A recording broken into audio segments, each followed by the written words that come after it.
Bagi para jemputan di dalam Dewan Musyawarah, terdapat dua laluan kecemasan. Jika terjadinya kecemasan, sila beredar keluar menuju ke kawasan letak kereta C. Patuhi arahan pegawai keselamatan yang bertugas yang ditempatkan di setiap laluan kecemasan bagi membantu pergerakan keluar jika berlaku sebarang kecemasan. Bergerak dengan tenang, cepat dan selamat. Sekian disampaikan makluman prosedur laluan kecemasan bagi para jemputan di dalam Dewan Musyawarah ini. Jawatan Kuasa Pandu ingin mengucapkan ribuan terima kasih di atas perhatian bis kita. Wabillahi taufiq wal hidayah. Wassalamualaikum warahmatullahi wabarakatuh dan salam sejahtera.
Assalamualaikum dan selamat sejahtera. Dengan sukacita kami memohon perhatian kepada semua para jemputan pada majlis ini. Ini adalah video prosedur laluan kecemasan ICC. Dimaklumkan bahawa tiada latihan kecemasan akan dilakukan semasa majlis ini.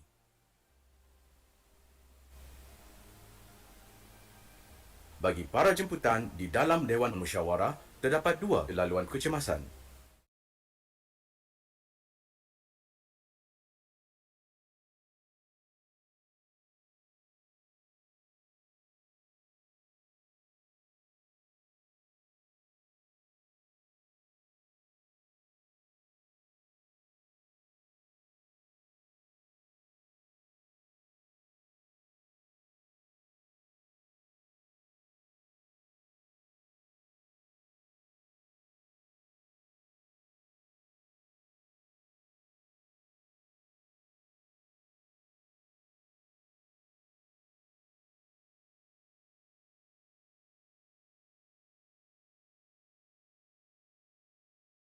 And is about to resume promptly in 5 minutes.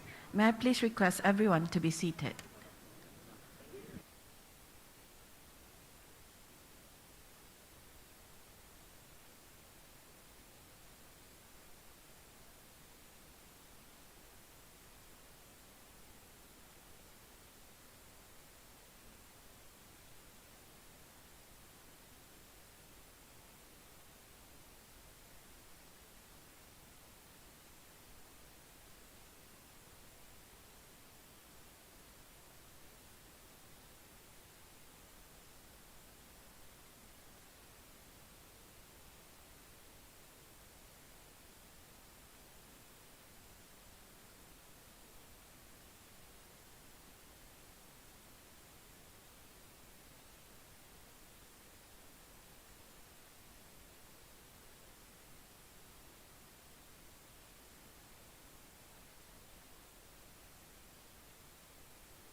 Distinguished guests, ladies and gentlemen, the second panel discussion that will be discussed this morning is building blocks for catalyzing growth. Without further ado, I would like to invite Tuan Muhammad Firdaus bin Haji Abdul Qadir, Lead of Facilitation Office, FDI Action and Support Center, Brunei Economic Development Board, as the moderator of the panel.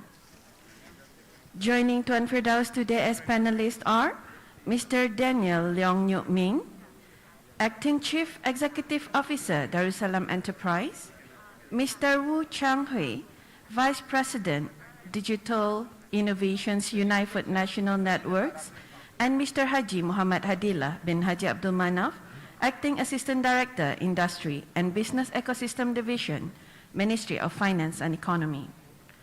Mr. Muhammad Firdaus joined the Brunei Economic Development Board in 2015, following a 10-year career at the Ministry of Foreign Affairs, where he last served as Assistant Director at the Department of Politics 1 in Southeast Asia. He currently leads the Facilitation Office, which supports FDI companies navigate Brunei Darussalam's regulatory environment and deliver their respective projects throughout the planning, construction, and operations phases. Mr. Daniel Leong is the Acting Chief Executive Officer of Darussalam Enterprise and is responsible for managing Brunei Darussalam's National SME Agency to promote, support, and nurture enterprises from startup to growth. Mr. Daniel has been with DARE as the Head of Industrial Site Management since its launch in February 2016. Mr. Wu Chang Hui has over 10 years of experience in both the banking and telecommunication industries, having worked in both national and international organizations. His specialties include strategic business research and development, new product development, transformation management, new revenue growth, and strategic marketing. Mr. Haji Muhammad Hadillah is currently the Acting Assistant Director of Industry and Business Ecosystem, IBE division, whereby his main portfolio is to draft and oversee industry roadmaps for the targeted priority sectors under the economic blueprint. He has been involved in numerous projects, including the establishment of Brunei Darussalam Food Authority, BDFA. Mr. Firdaus, I will now hand over the floor to you. Thank you. Bismillahirrahmanirrahim. Thank you, Puan MC, for handing over the floor. Yang Mulia Permanent Secretary, ladies and gentlemen, colleagues, Assalamualaikum and very good morning. Thank you for taking some of your time, your valuable time, to join us at this panel discussion today. We will try to make this as brief as possible. We do know and we are fully aware that what is standing between you and your lunch are these gentlemen right here. Yang Mulia organizers, we kindly seek permission for this panel to be conducted in an informal manner, and we like to dispense with a lot of protocol so that we can have an open dialogue. And this really is aligned with what Yang Mulia Permanent Secretary mentioned yesterday in her opening remarks, in that the aim of Economy Week is to build an understanding of the Brunei economy. So we are dispensing with a lot of niceties and formalities, and really for us to understand a basic fundamental issue such as the economic building block, it's best to defer firstly to the expertise from the experienced gentlemen that I have on stage here, and we really would like to hear from them their genuine thoughts and really not scripted or really prepared answers lah. Okay. For that, I've only accommodated the use of slides only once, ataupun because the slides are quite nice and really serves as a visualization of the debate. Again, this is not a lecture. Obviously, we will flub our lines. We will stumble as I am doing. We will stumble and we will fall. But of course, that's a panel lah. That's how a panel should be, informal and interactive. So how will we run this panel?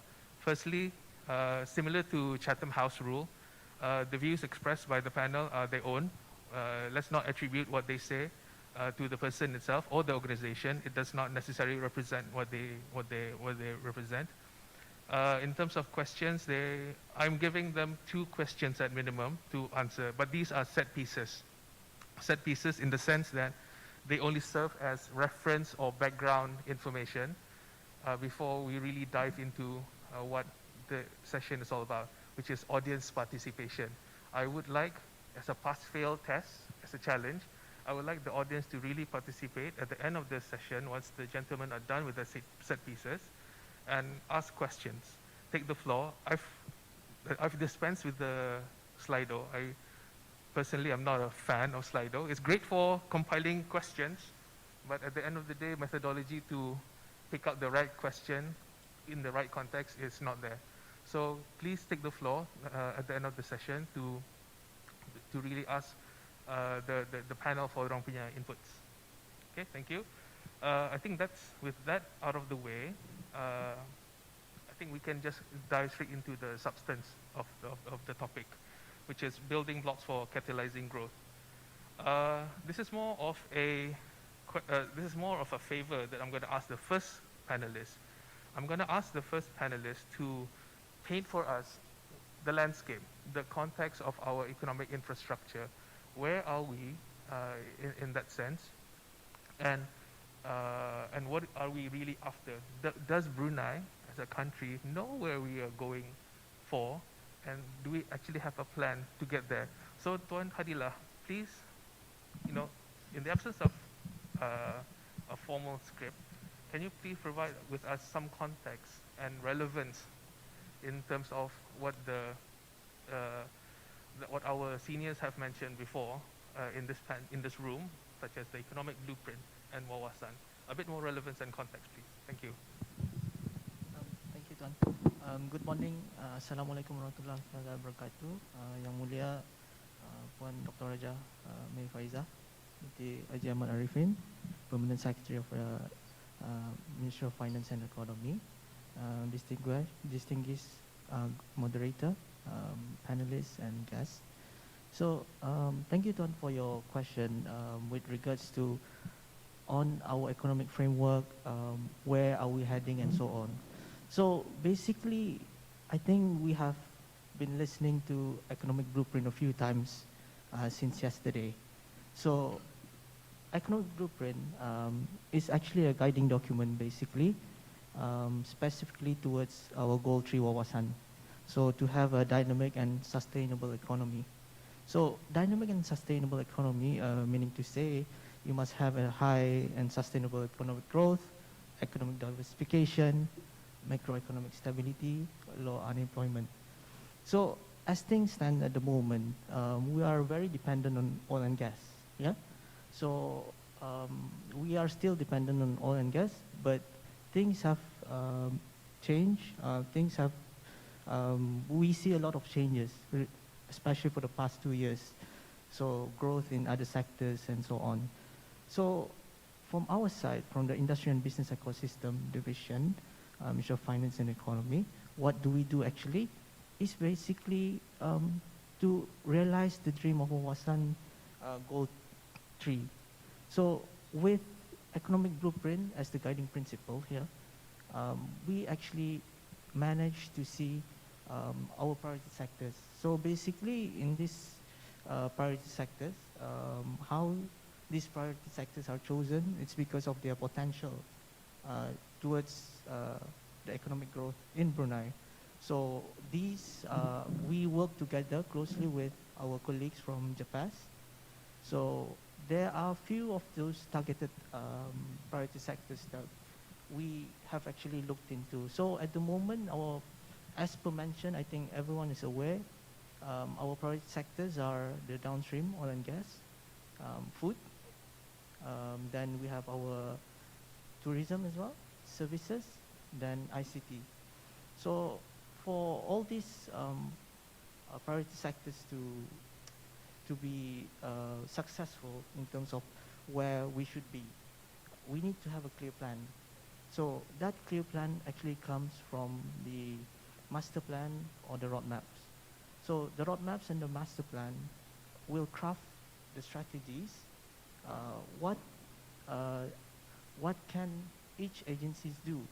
So basically, As if we look back into the economic blueprint itself, under economic blueprint, we have different kinds of programs and projects that can support the industrial roadmaps and economic blueprint. So namely, there are the RKN investment, National Development Plan, yeah? So then you have private sector investment, then the other one is the GLC and statutory board investment. So basically by taking all these three into action, we hope that we can achieve the so-called objectives, especially for all our industry roadmaps. So as things stand at the moment, we alhamdulillah managed to finalize, I think, a few or coming to 4 roadmaps at the moment, and we're working closely with the relevant agencies with regards to the other roadmaps.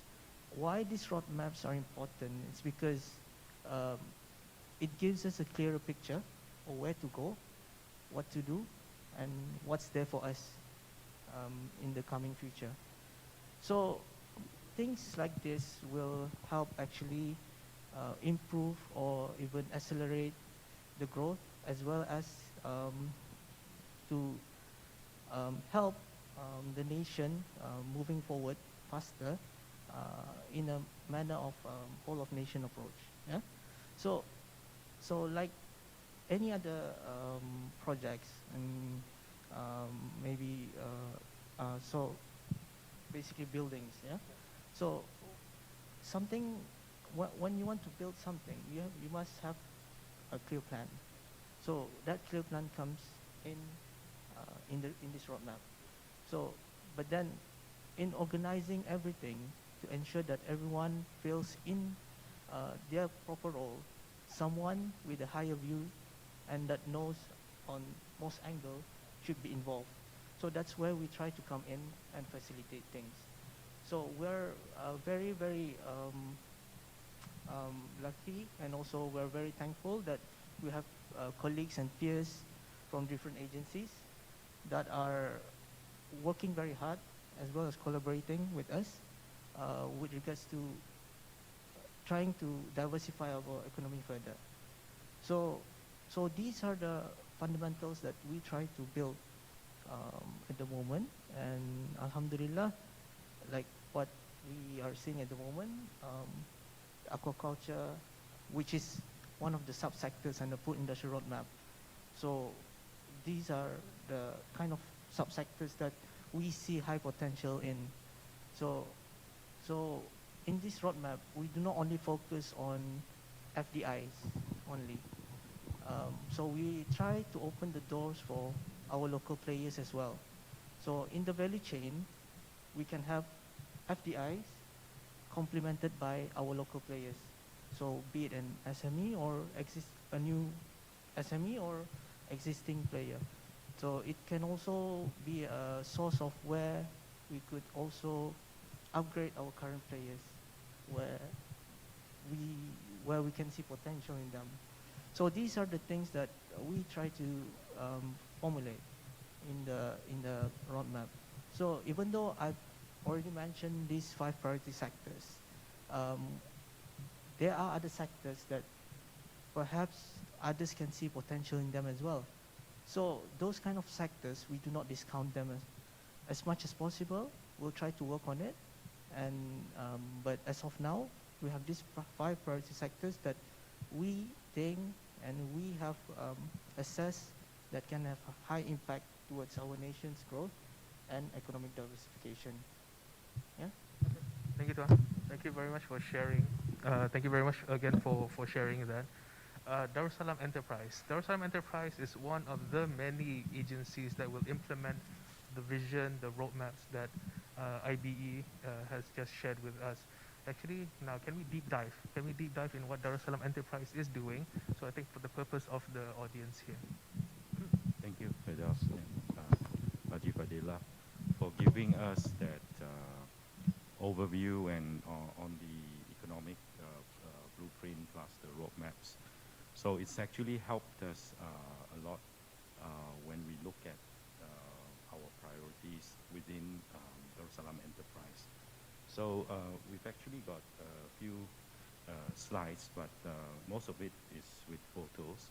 But the first slide actually simplifies, or put it very simply, what we do. In terms of helping enterprises or businesses to grow, there's basically two sides of it, the hard infrastructure and the soft infrastructure. So within the industrial site management is where we prepare the land or building or facility, and we have local and foreign direct investors. They can come in, get their project started as soon as possible with the infrastructure, and from there they get to contribute whatever they need to contribute in the various roadmaps. And on the other side, the soft infrastructure on the MSME development programs. So this is where a lot of the work is done to help from encouraging startups right through to growing companies, helping them to expand beyond the local market, because with the small population, the only way that we can grow sustainably is really looking into the regional and global market. With my next slide, actually, you see a little bit more clearer what are the type of hard infrastructure that we've been looking at.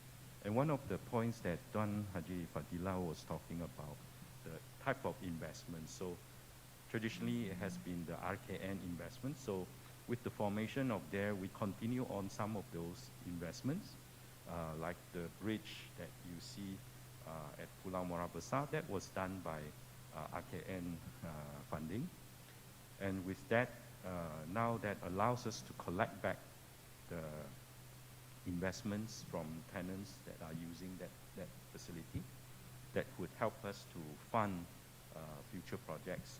And with the income that generated from the industrial sites, it actually now allow Darussalam Enterprise, since the last 6 years, to accumulate our own funding and building an investment development fund within the organization to contribute and start investing.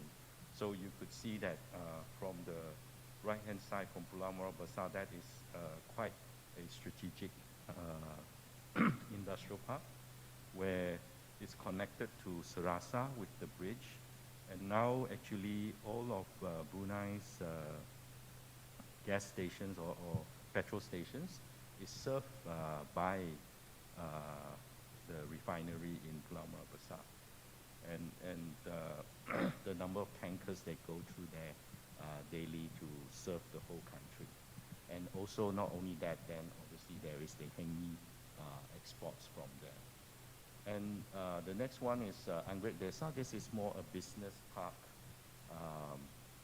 that we are building up with different knowledge-based companies, mainly in there. So UNN is a happy tenant there. And they're expanding as we allow to give them more space to work there. And we have an incubation there, so startup companies can go there and have a space. We even have some food incubators that would allow, and we'll show in the next slide. But on the food sector, Brunei Food Industry Development, this is a very strategic project that we have been busy with in the last year. I mean, we've had some setback with COVID disrupting the supply chain and all that, but we are very close to completion on that project now. And that would actually is working together with our partner Ghanim, where they become a tenant, and the whole project will allow 30% of the facility to be used by MSMEs on a pay-per-use, or you can have an OEM arrangement with Ghanim. So for food producers out there that is doing it from your own small-scale facility, suddenly you get access to equipment and processing and packaging, and even tap into Ghanim's distribution network overseas. ready-built factories. We have them in Beribi, Serambangun, and Blight as well. So these are small factory units that are ranging from a few $100 to $1,000+ per unit, where we allow the smaller companies to start easily. And we've started to focus on youth entrepreneurs here as well, where they're given a much more easy access to get use of the facility to get their production started. And then further down the country, there's Spark, where Brunei fertilizer industry is based.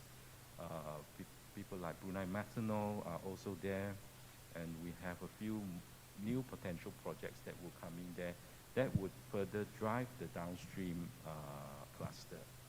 And last but not least, at the other end of the country, where we also have a marine facility where there is some operator that runs it now, currently. People like Brunei Shell and various of the oil and gas operators would allow their contractors to make use of these facilities to serve their projects. So all in all, it's a lot of investment, but it's a combination of RKN and government investments in the past. But since the formation of DARE, we have now been able to be recovering a lot of those investments, plus generating new investments by new tenants and new customers coming in, where we'll, if we go to the next slide, please, where we will have the capability to deliver the soft infrastructure and the training, the incubation, the access to market, where we bring local producers out to, recently we've done a couple in Korea, where a number of MSMEs had their product showcased there. They get very good feedback. In fact, our colleagues of Brunei MYCE under DARE is outside. If you have some time, please spend some money there to support our local products. Yeah, we're having some workshops today as well, together in parallel with the session today here. A number of entrepreneurs are sharing their journey with the young startups and aspiring entrepreneurs, and helping with all these things. So all in all, these are all investments that, through the better management of government assets, have allowed Darussalam Enterprise to provide to our enterprises in Brunei, and invest into our people, invest into our infrastructure, so that we could deliver the roadmaps and the various, towards Wawasan ultimately. Yeah, thank you. Thank you, Daniel. Actually, there's a lot of content that you mentioned earlier, and I think we're getting somewhere now that we've laid out the vision, and now we've laid out the implementation actions. Actually, perhaps as a bonus for the audience, one of the points that Daniel mentioned relates to is generated from Darussalam Enterprises tenant management. So that's a question that I would love for the audience to tanya nanti lah. Please, have that and take the opportunity to drill if we're appropriate. Okay, thank you. And okay, so the panel has made references to things like RKN and government funding as a way for the infrastructure to be laid out and prepared. And now in recent years, and lately, there's a lot of, the momentum for privatization and corporatization has been picking up. So we've seen this obviously in assets and utilities such as ports, power, and so on. And obviously yesterday, Yang Berhormat Datu Dr. Amin mentioned and made reference to the telco consolidation, the consolidation of the telco networks, as well as I believe Tuan Jalani of AITI illustrated us the roadmap, how the journey from telecom Telecom Brunei, all the way to where we are today. So we're privileged to have Tuan Wu here with us today. So perhaps can you tell us what is the latest in this journey of yours in modernizing our telco network, and really tell us perhaps where the benefits are for Brunei? So, good morning, everybody.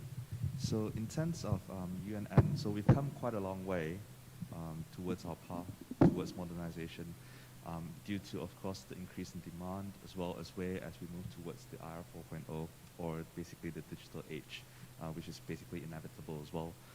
So, despite a lot of the COVID setbacks, of course, things and all the works are still being done.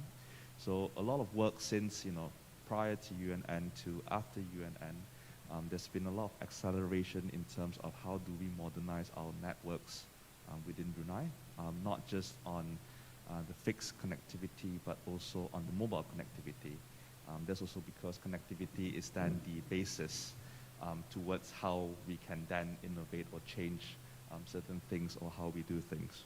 So I think I'll just take this privilege to share a little bit about where, in terms of the expansion, if we all can refer also to the AITI statistics, there has been quite a very big amount of increase in the form of the coverage that we have done, of course with the help of all the relevant authorities as well. So in terms of fixed, all right, I think we'll just share, it's broken down basically two parts. One is on the fixed section, and then one is on the mobile connectivity.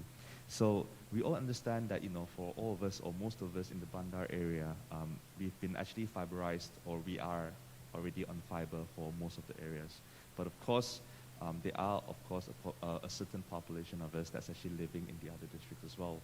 So what we did last year was basically the fiberization project that has been completed in Tutong as well. So what we wanted to do is to make sure that the whole country is able to have an elevated experience in the form of the fixed connectivity itself. So we have done the fiberization project in Tutong, areas of Lamunin, Talisai, as well as the land portion of the Kampung Ayer area as well, which was one of the factors that we have done last year, or basically during the last financial year. What that entails is basically, there are, of course, why is it not the whole Kampung Ayer? Because when it comes towards the sea portion of Kampung Ayer, there's going to be a lot more complications that actually is there. But of course, it doesn't mean that they do not have connectivity. They are running through other tech means, which I can go on and on about it. Of course, this year, we are also not slowing down in terms of our fiber upgrades. So this year, one of the main focus is towards the Temburong areas, so your Ratai and so on and so forth, as our whole industry is moving towards also the ecotourism, and that's also an added advantage that we think it's important to have, right? So, of course, fixed is of course fixed in a sense. There's also the mobile portion, which actually is very important today, as all of us are generally mobile. We're probably more towards where we are on our phones out and about, as compared to being at home in the past. So on the mobile perspective, and I think there's also quite a lot of hype nowadays with certain technologies that's actually been out there already. So we've also done and not slacked in terms of the mobile perspective. So what we have done is, because we wanted to make sure that we have an increased network coverage within the Brunei, within the nation itself, sorry, in that sense. So we have done actually in terms of mobile base stations and radio access networks. So we've actually done a lot of modernization projects towards upgrading our radio access networks, basically to provide three things. One is to increase mobile coverage. One is, of course, to increase the bandwidth, which is basically the speed that we get on mobile. And I think everyone here, if we all remember, quite a couple of years back, downloading on 3G or whatever it may be, or even on 4G, does have certain complications, which a lot of them is now a lot more seamless. And of course, one of the most important thing on our considerations when we upgrade radio access networks is also future-proofing it in terms of capabilities that it can do. So we're not always buying more and more infrastructure. So our radio access networks, in essence, are also 5G compatible as we move towards there in the near future. So if we look at that, whole scenario, there's been a lot of pieces that have happened in terms of that. And of course, in the mobile speed or bandwidth perspective, if we looked at the global speed test index, just to share, Brunei is currently already, as of May 2022, seated in the top 20% of the world that they have measured on the index perspective. So there's about 141 countries as a whole. We are in the top 20th percentile, and that's together with Singapore on the mobile speed itself. So I think that's been a very big, and of course thanks to all the relevant people that have worked towards it as well, for us to actually have such a great experience with mobile. And of course, fix is something that we are definitely looking at as well. So of course, all these, end of the day, is connectivity. And as UNN is an enabler as well, we believe that increasing and improving all these connectivities will actually build the whole basis for be it MSMEs, be it industrial players, as well as everyone in the nation to be able to innovate and bring more products to Brunei itself. Yeah. Okay, thank you very much. Now, let me try to come back to you again. I think we've really laid out some of the pieces, policy, implementation action, and now the benefits. In terms of the 5Gs, in terms of the connectivity, how it's enabling growth, essentially. But what is it for me? What's in it for us as industry facilitators? In this round, in this second round of questions, let's be more inward-looking. What's in it for us? And what do you think that we can bring to the table to bring further growth? So I think, thanks for the question. So in the sense that where we are running today, on top of expanding connectivities as well, there are also international exchanges and international partners that we are working with. So what happens is then, end of the day, even today, if you look at it, most content in itself, end of the day, when it comes to online, is about content. Most content in itself or technology is actually either imported or they are actually being held or hosted outside in other countries. So generally, of course, what we can do as UNN is actually to make sure that we are able to link the local SMEs and so on and so forth towards these. But of course, there has to be utilization as well as adaptation by the local economy to be able, or the local participants, to actually build towards that. When we talk about building all these things, but of course UNN is also not slacking in that sense, right? Because at the end of the day now, data and everything's going online. So when we run in the scenario of where UNN in itself, on top of just fiber and mobile connectivity, which is the main core business that we do, we are actually looking to build more in terms of localized data centers, which is important. What it means is basically with, of course, cloud hosting capabilities. So what it means is actually with this enablement, we are looking to also entice international content providers as well as local content creators, right, to actually host it within Brunei. Because what it means is basically, end of the day, if a network, if a content is hosted in America, at the end of the day, it is always still going to be that far. No matter how many international exchanges that we build or submarine cables that we lay, the distance is still a physical geographical distance that we need to achieve. But if we're able to bring the content closer to Brunei, be it hosted in our regional partners or be it in Brunei itself, which is the best, and the scenario is that then that allows users a lot more seamless access to these contents than you will have. Sorry to interrupt you, but this is a local play, right? Local players can do this kind of content hosting. Yes, of course, in that sense. So basically once we are able to bring consumers closer towards content, right, as mentioned, then this of course improves the whole overall experience in that sense. But these are just some of the stepping stones that we are looking to do. And of course, this, end of the day, benefits the nation as a whole, be it SMEs, be it industrial players, be it end consumers as well. And we believe that where this is actually an important, as data is also one of the most important pieces when we move towards the digital age. But of course, end of the day, regardless of what the whole nation is looking to implement or what policymakers look to run as well, it all comes down to whether our end consumers or participants of the industry itself actually utilize and adopt to create and accelerate the demand for such services. Because end of the day, if there's no demand or there's not enough demand, then it becomes a bit difficult. And if we're not adopting, then there's only so far we can go in terms of enhancing certain things. So those are certain pieces that we hope also that everybody is participating of to actually adopt when we want to move towards this digital piece. I think that's only fair. I think that's only fair for a supplier to really meet the demand, and actually for the demand to be there in the first place. So we're seeing this from the infrastructure provider point of view. And also, again, infrastructure point of view, Daniel, turn to you. Utilization, I think this is a point picked up by Mr. Wu. What's your perspective on this? Thank you, Firdaus. On the issue of utilization, well, when we look at the role of DARE and when we put it into action, our strategy, how do we deliver our mandate of facilitating and promoting MSMEs, there are a number of elements in there.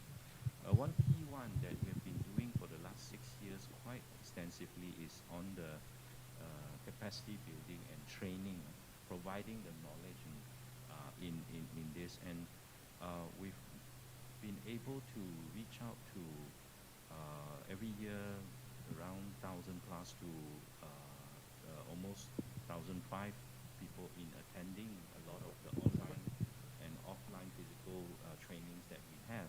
And a lot of that training has been focused on educating people about adopting digital skills in running their businesses. Yeah. So that's one way that we see. But on another one is actually more tying back to the roadmap is looking at where the gaps are and working with ecosystem partners such as UNN, the sales calls, the financial institutions, and pulling together programs that open up these opportunities to people. Yeah. As an example, for running a business, you have to have basically your idea, you have to have your plan of action, what you want to do, your milestones, your financial or funding plans, and how you monitor all these things. Yeah. So, but when we work with the ecosystem players together, we can target it. Is it women entrepreneurs? So what is that focus that we have? Youth or the more underprivileged groups, the language or the delivery method that we give our programs, we're also been adapting so that we generate that usage and the awareness of this. So working on these 4 to 5 areas of training, the ecosystem, ensuring that the MSME can actually then contribute towards the real thing that we want, which is them employing more people and them growing their business. Great message to impart. So Tuan Hadilah, UNN and DARE have already given their pieces on what's next, what's moving forward. I hope policy can keep up. What's in the pipeline? What's being planned for us to, foster, promote what these gentlemen are doing? Thank you, Tuan. I think as what I've mentioned earlier, we've looked into the whole overall picture of development. So to speak, what UNN is doing is actually providing infrastructure. So how we actually comes into the picture is to actually ensure that we can have the demand side fulfilled. Yeah. So things like that, we are working hard, collaborating with other agencies, ministries, and peers, whether it's in the country or outside the country. So on our side at the moment, in terms of policy, yes, we do have few policies, I think, that can benefit to our locals. Yeah. One of the things perhaps is the investment incentives, whereby people who wishes to be involved in the industry can be given some sort of incentives. But also do remember that the the context of Brunei is actually unique in terms of tax and so on. So when we started, when one start the business itself, you will be on an hidden incentives. Basically, you will be on subsidized utilities and so on. So those kind of things that you cannot see, that you actually enjoy already. So those sort of things. But on top of that, perhaps we also try to look into some sort of legislation to actually oversee the whole industry development. So it's called Industrial Coordination Order. So basically, what we try to do here is to actually have a cohesive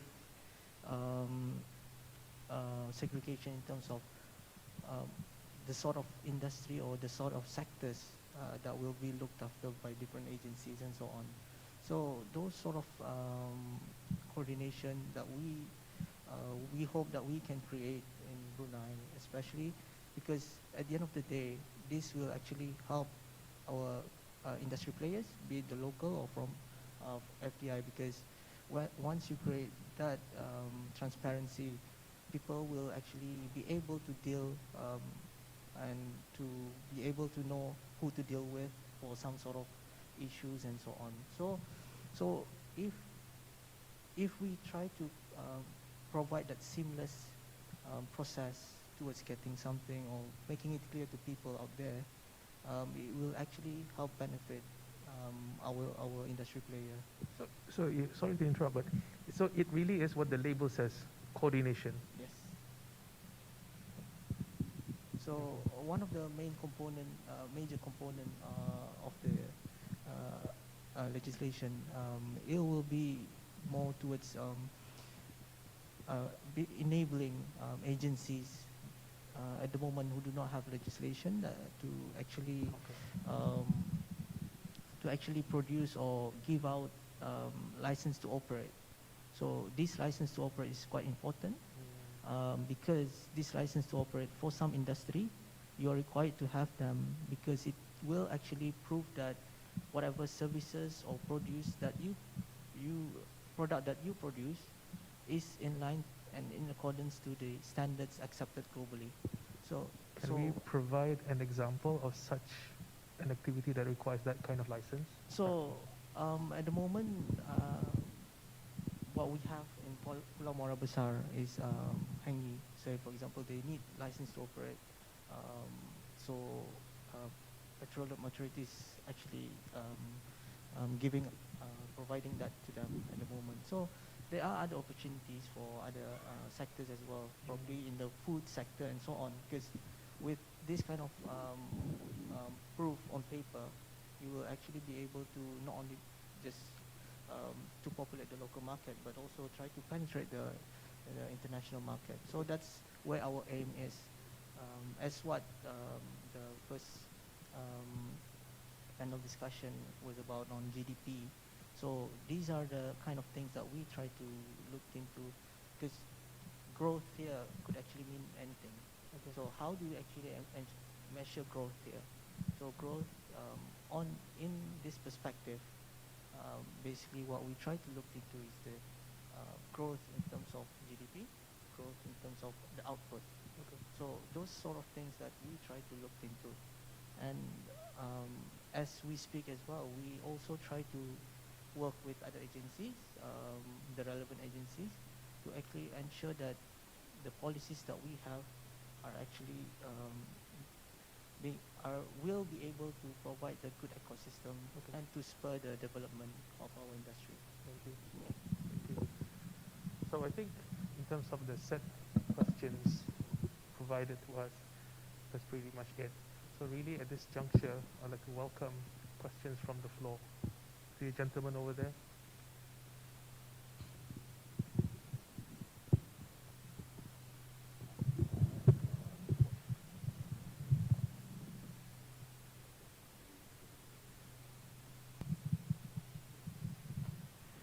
Thank you for that discussion. I'm Vance Tan from University of Oxford.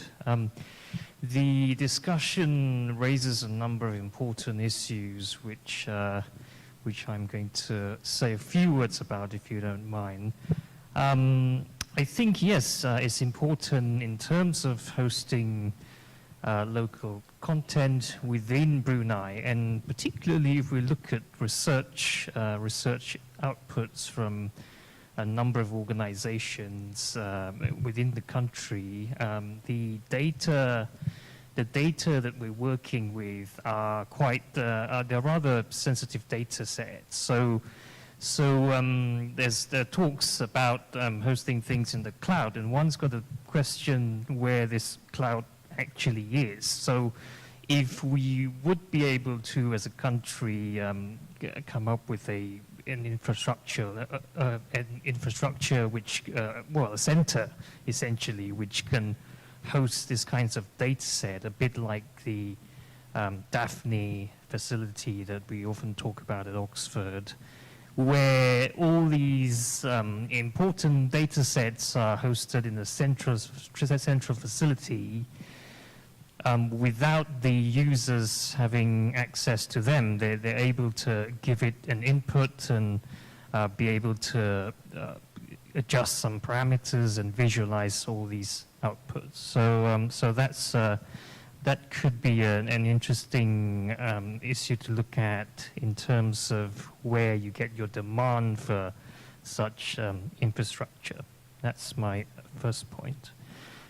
Secondly, with regards to kind of the digital communications network, I wonder if there's been any work to look at how different natural hazards can have an effect on the networks in Brunei. In particular, we're looking at things like flooding, we're looking at issues such as cybersecurity.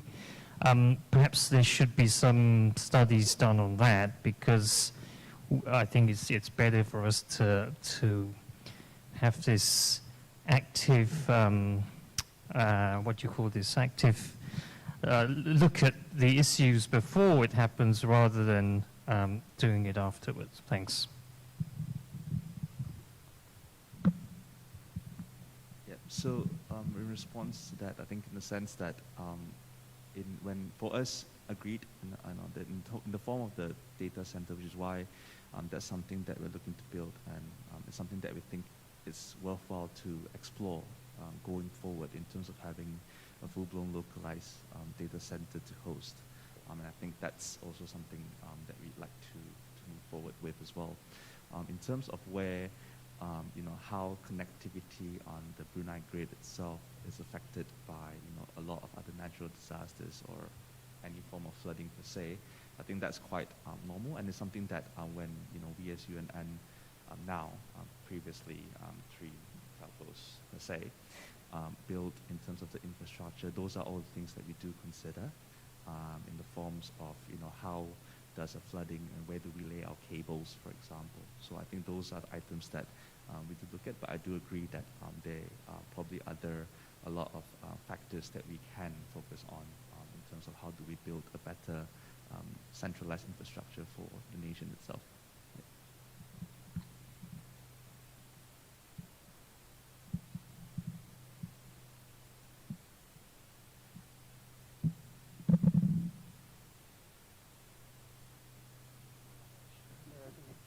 I agree.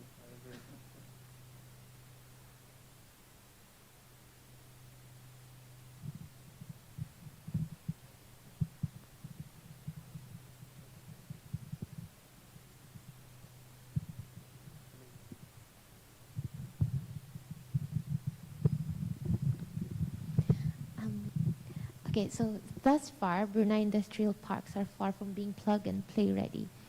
We noticed that investors do need to spend substantial capital and time in developing ancillary infrastructure, particularly power, natural gas, water, and jetties.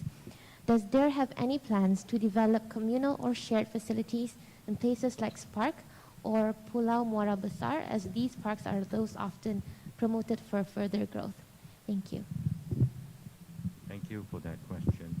Yes, plug and play is a word that we always hear, but not necessarily can fulfill every customer. So what we have been doing for the last 6 years is doing a lot of that demand analysis, and we work closely with the BDB, for example, on foreign direct investors, because usually the FDIs, their demands will be huge. I mean, some of them will come and suddenly want 20% of your whole nation's power, that sort of thing. So yes, it's a tough one, but it's something that we can work closely together, and that's where the roadmap comes in, is that you don't necessarily take the next investor that walks in the door. You actually now know what we have, or we try to have a better understanding of what are the power capacity and the utilities, water and other things that we have in the country or in the various locations. And then we will match it with the right type of investors that we want, that will add value, that would give the necessary spin-offs to the local SMEs. So that's the sort of high-level question, but the specific answer to you about Spark and PMB, yes, that very much depends on demand. I mean, we visited places like Jurong in Singapore and various other parks in other neighboring countries. As you have more customers or tenants in one location, a cluster builds up, and there lies opportunities for synergy and integration. So if you allow every tenant to pull their own cable, it will be 10 cables when you have 10 tenants. So we do a lot more of that now, and what we want is our parks to be at a minimum, be able to meet the basic. If it is a medium industry zone, it will meet an industry level medium requirement for that sort of power and water requirements. But the other things like steam or gas or other things, that would then depend on whether we have enough demand for those things. But we're more than happy to look at it. In fact, we are also open to discuss with certain utility providers because there are many people who are experienced in doing these things and how they manage and maintain it. A good example is now working with UNN on the example of PMB. We built the infrastructure under Arcan, but now because they are a single provider that does the infrastructure for telecoms, we've handed that infrastructure over to them so that they will manage and maintain the demand and necessary investments into it, so that all their customers that come through the sales call would have the infrastructure ready. So it's a lot of coordination and work, but definitely something that we would need to look into. Thank you. Just to add what Tuan Dano mentioned earlier, because of some of these utilities are being shared with different stakeholders as well. So what we are actually doing at the moment, together with the coordination with RKN team, looking into the coordination of this kind of strategic projects.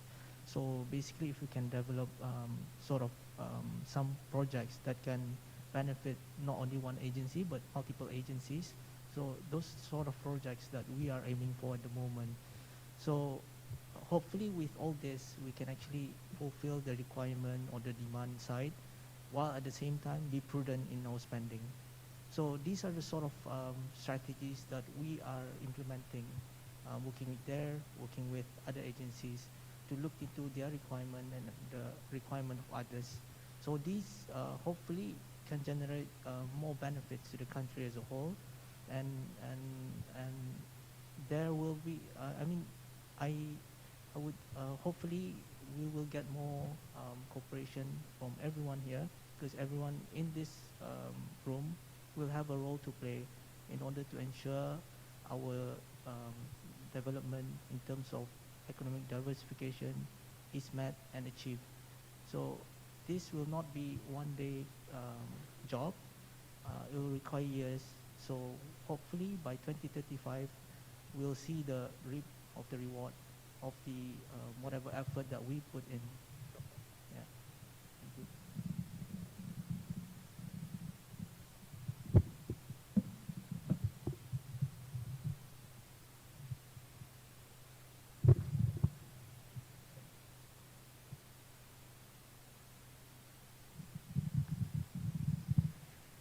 Assalamualaikum, and just for the record, this is one of the reasons why I prefer using Slidos to ask questions.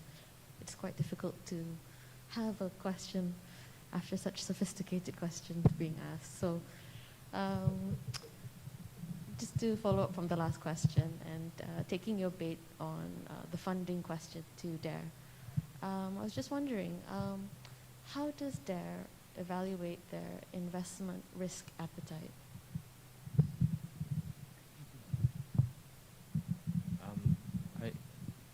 Yes. Yes, simple but very challenging question. So we do try to operate much like a company or corporate, yeah, when it comes to investments, yeah, because we do have a board of directors that we have to report to, but within there we have certain committees that under the board that reviews, especially industrial site related allocations and development. So within that particular committee, we will be proposing our investment plans and our returns. So it would depend on a number of things. One is, most important I think, is the demand, yeah, because the usual question that is asked, okay, you want to spend this and this will give this sort of benefit, but who is your customer? So that usually is the first question. One is we do have concrete customers that we line up, then that would be best. Another way we simulate demand is look at our trends and, you know, X number of applications that we get, because with 6 years of data, we kind of have a good, better understanding than when we first started. So we know roughly how much demand is there on an annual basis. And we, again, going back to the roadmap, we look at what are the priorities for the next 3-5 years. So that would help us. So as long as we can tick these boxes, and I'm also the financial institutions and people like that are also keen to work with us. So it's the key thing I would say is having that demand, having the customer there, will be ready to do it. Yeah.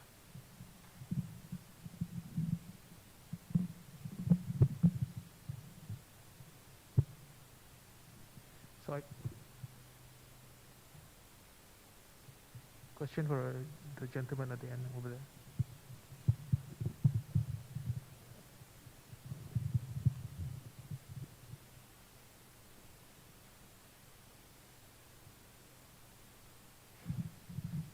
Assalamualaikum. Sorry, I'm aware of the time, so I'll make it quick.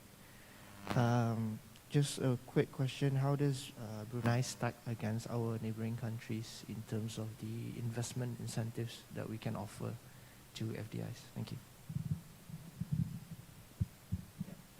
Thank you for the question. If we look at our neighboring countries, so we kind of benchmark on few things, not only on our incentives, but also on our strength and opportunities here. So basically, we try to tailor our incentives to our local context, while at the same time trying to say, for example, not go against whatever organization, international organization requirements. So basically complying with OECD and so on. So in terms of incentives, we are not worse off than most of the countries here. We, in fact, some of our incentives, we are quite, say for example, more rewarding compared to the others. But at the same time, when we try to offer these incentives, it depends on the kind of industry, it depends on the kind of player, and what can it bring to Brunei as a whole. While the government are willing to let go of certain things, at the same time, we want to know what's the return in it for the country. So that's sort of things that we look into. But in layman's terms, we are not worse off than the rest. Yeah. Thank you. I think I would have to be firm and not take further questions. But I think today has been a this session has been quite productive.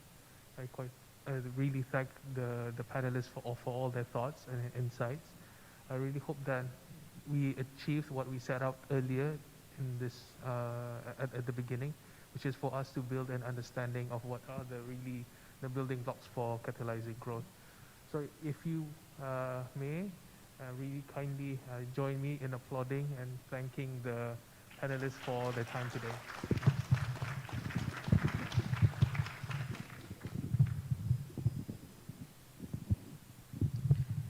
Thank you to the panelists and moderator for the informative and fruitful discussion.